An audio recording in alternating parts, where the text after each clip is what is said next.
चूरू की 33% जनसंख्या ओम colony Shiv colony में रहती है और हमारी सुविधा का कोई ध्यान नहीं रखा गया है। किसके कहने से ये बनाया गया है, क्यों बनाया गया है? कहा जाता है कि विकास का कार्य है, जनता की सुविधा के लिए है, पर ये जनता की जो सुविधा थी उसको भी बंद करके असुविधा कर दी गई है। हम एक सिंगल वाहन ओम कॉलोनी से इधर और लाल घंटाघर से उधर ओम कॉलोनी की तरफ नहीं जाने देंगे। ये हमारा प्रस्तावित है। अगर जल्द से जल्द हमारी समस्या को निस्तारण नहीं किया गया और इन चीज़ों का अगर निस्तारण नहीं किया गया तो आज जो लोग आप देख रहे हो इससे 1000 गुना ज़्यादा लोग हम लोग वहाँ धरने पे बैठेंगे। हम अभी चाह रहे हैं कि प्रशासन हमारी बात को समझे और हमारी मांग को पूरी करे। जो हमें असुविधा हो रही है उसको ख़त्म करे ना। अगर प्रशासन हमारी बातों को नहीं सुनता है तो संघर्ष का रास्ता हमारे लिए खुला है। हमारे को कोई दिक्कत नहीं है। हम किसी भी तरह के संघर्ष के लिए और किसी भी लेवल पे जाने को तैयार हैं। विकास कार्यों से उपजी समस्याओं को लेकर कॉलोनी वासियों में आक्रोश, कलेक्टर को सौंपा ज्ञापन।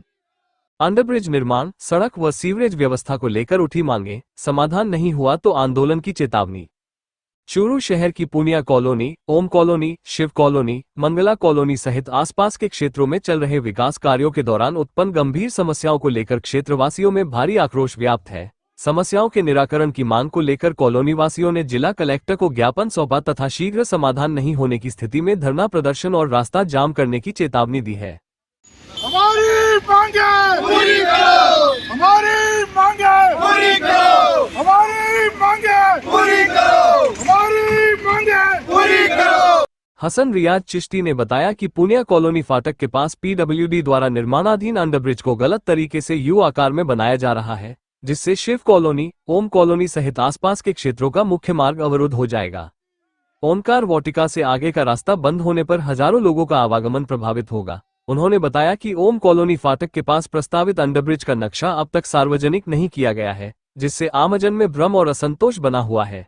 क्षेत्रवासियों ने स्वीकृत नक्शा सार्वजनिक करने और शीघ्र निर्माण कार्य शुरू करने की मांग की है। साथ ही ओम कॉलोनी फाटक से पुनिया कॉलोनी फाटक के बीच पक्की सड़क निर्माण की मांग भी की गई है। आज ओम कॉलोनी शिव कॉलोनी की समस्या को लेकर यहाँ पे आए हैं। जैसे कि अभी आरओबी निर्माणाधीन है, जो कि पुनिया कॉलोनी के फ्लाईओवर से वो रेलवे लाइन से ऊपर निकल रहा है। उसके साथ साथ एक अंडर ब्रिज भी बनाया गया है जो यू शेप में है। पुनिया कॉलोनी से होके ये लाइनों को क्रॉस करते हुए शिव कॉलोनी की तरफ आ रहा है। और विसंगति ये है कि ये जो अंडरपास बनाया गया है इससे जो काफ़ी पुराना ओम कॉलोनी का रास्ता है, जो कि आगे बिसाऊ, झुंझुनू, राजगढ़ को कनेक्ट करता है, उस रास्ते को परमानेंटली बंद कर दिया गया है, जिससे पूरे कॉलोनी वाली दुखी हैं। दूसरा, ओम कॉलोनी फाटक जो भी बंद होने वाला है, उसके पास भी एक अंडरब्रिज प्रस्तावित है। उसकी रूपरेखा के लिए भी हमने कलेक्टर साहब से बात करी है कि इसका भी नक्शा कैसा है, जिसके बारे में हमें कोई ज्ञान नहीं है। ये एक रास्ता बंद कर दिया गया है, इसको रास्ता को वापस ओपन किया जाए और ओम कॉलोनी का जो अंडरब्रिज बन रहा है उसका भी नक्शा हमें दिखाया जाएगी कि उसमें कोई विसंगति तो नहीं है। अब चूरू की 33% जनसंख्या ओम कॉलोनी शिव कॉलोनी में रहती है और हमारी सुविधा का कोई ध्यान नहीं रखा गया है। किसके कहने से ये बनाया गया है, क्यों बनाया गया है? कहा जाता है कि विकास का कार्य है, जनता की सुविधा के लिए है, पर ये जनता की जो सुविधा थी उसको भी बंद करके असुविधा कर दी गई है। अगर ओम कॉलोनी शिव कॉलोनी के लोगों को कोई मेडिकल इमरजेंसी होती है, कॉलोनी भी है या रेलवे कॉलोनी भी है, मंगला कॉलोनी है, उनको कोई मेडिकल इमरजेंसी होती है, कोई दिक्कत होती है, तो कहाँ से जाएंगे? जो अंडरपास भी बनाया गया है वो इतना छोटा है कि उसके अंदर मोटरसाइकिल भी मुश्किल निकल सकती है, 4 व्हीलर की तो संभावना ही नहीं है। किसी भी तरह की ये जो किस नियम के तहत बनाया गया है, अंडरपास बनाया गया है, तो वो उसमें ये क्यों नहीं ध्यान रखा गया है कि ये जनता चूरू शहर से कैसे कनेक्ट होगी, उसके ऊपर किसी का कोई जवाब नहीं है। इन सब चीज़ों को लेकर हमने मुहिम चला रखी थी, सोशल मीडिया के माध्यम से भी, मोहल्ले में भी।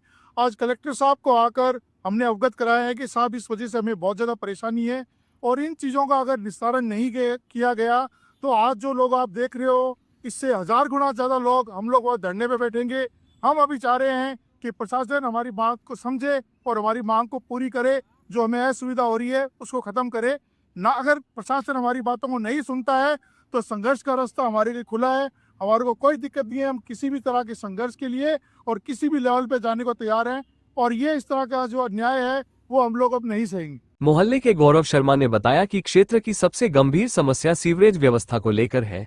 एसटीपी ओवरलोड होने तथा नई सीवरेज लाइन का कार्य रुके होने से कॉलोनियों में सीवरेज चेंबर ओवरफ्लो हो रहे हैं और गंदा पानी सड़कों पर बह रहा है, जिससे स्वास्थ्य संकट गहराता जा रहा है। क्षेत्रवासियों ने चेतावनी दी कि यदि शीघ्र ठोस कार्रवाई नहीं की गई तो वे मजबूरन उग्र आंदोलन एवं रास्ता जाम करेंगे, जिसकी जिम्मेदारी प्रशासन की होगी। तीसरा जो अहम मांग है हमारे मोहल्ले की, अभी अगर से नगर में स्थित जो एसटीपी है, ओम कॉलोनी, शिव कॉलोनी और मंगला कॉलोनी के लोगों का पानी जो है, सीवरेज का पानी जो है उसमें नहीं खींचा जा रहा है। मात्र अगर से नगर का पानी ही उस एसटीपी द्वारा खींचकर रामसरा जोड़े में डाला जा रहा है। रामसरा जोड़े तक एक ओम कॉलोनी से लाइन प्रस्तावित थी जिसका काम चालू हुआ, लेकिन रामसरा के लोगों ने मोती भवन तक उस कार्य को रुकवा दिया, स्टे लेके आ गए। अब प्रशासन की हमारी मांग है उस काम को दोबारा चालू कराया जाए। और साथ ही ये जो गंदे पानी की समस्या है, एसटीपी में जो कार्यरत लोग हैं, नगर परिषद को अवगत कराया जाए कि एसटीपी को पुनः चालू किया जाए। ओम कॉलोनी, शिव कॉलोनी और मंगला कॉलोनी की मोटरें चालू की जाए ताकि ये जो अभी ओवरफ्लो मोहल्ले में हो रहा है, गंदगी जो फैल रही है, वो खत्म हो सके। भविष्य में इसके बहुत दुष्परिणाम हमको भुगतने पड़ सकते हैं।